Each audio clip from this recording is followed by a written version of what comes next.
Okay, so what I'm going to try to do, guys, and everything is I'll try to keep my answers less gregarious so you guys can get more questions in, okay? Right. So I'll try to stop myself from pontificating, as these guys will tell you I'm known to do. But I want you guys to say as many questions as you can. It's okay, we have 50 questions each.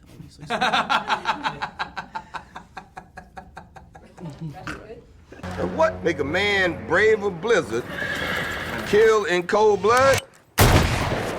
I'm sure I don't know. You'd be surprised what a man would do. You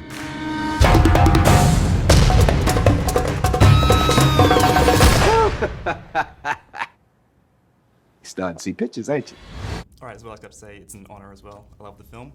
And I was wondering, now that you've shot on Ultra Panavision for the Hateful Eight, I was wondering if you'd ever consider doing that again, and if it was very difficult to film with those cameras. No, it really wasn't at all. I mean, not for me.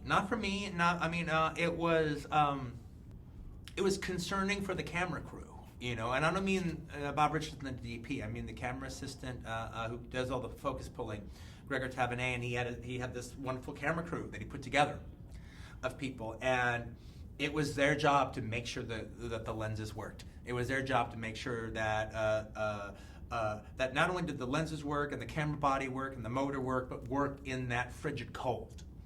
And I was prepared that there would be times where the camera would freeze. I was prepared where there would be times that the lenses would freeze up and we'd have to wait for a while. That never happened. They figured out everything they needed to figure out in advance, and so they just kept a nice little rotation quality going on through the film, so none of that ever affected our shooting at all. So, frankly, I never had any problem as far as that was concerned because they did such due diligence to make sure that that wasn't the case. I love shooting in this format. I love watching this format. I loved watching the movie the other night in this format. I don't know if it's appropriate for every single movie, but for just completely selfish reasons that don't have anything to do with anything but my own selfishness, I would shoot everything in this format. I see you ain't got mixed emotions about bringing a woman to a rope. By woman, you mean her? No, I do not have mixed emotions. So you taking in the Red Rock to hide? You bet. You gonna wait around and watch it? Oh, you know I am. I want to hear her neck snap with my own two ears. You said that the original story for Hateful Eight had Django from Django Unchained in it. Mm-hmm. I was just wondering if the narratives were very different when it was with Django as a novel, or if they've pretty much stayed the same but with different characters. It was very, very, very, very similar. Now the thing about it is I changed Warren to Django while we were still in the stagecoach section. So I never wrote any scenes with Django at Minnie's haberdashery. It was all in the stagecoach area that I realized that I needed to get rid of Django and put another cool character there, but one of a much more dubious morality, who had more of a sordid past, whether that's true or not.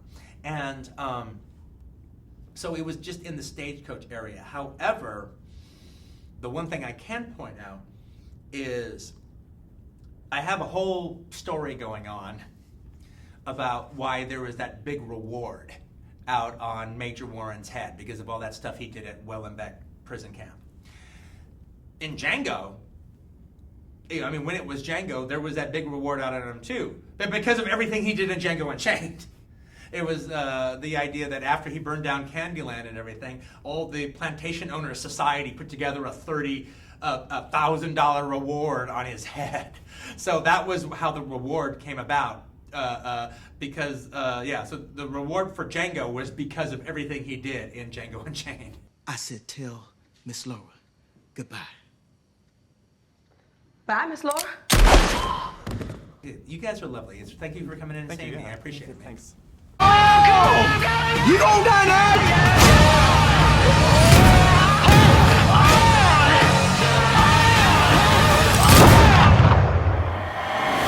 No one said this job's supposed to be easy. Nobody said it's supposed to be that hard, neither.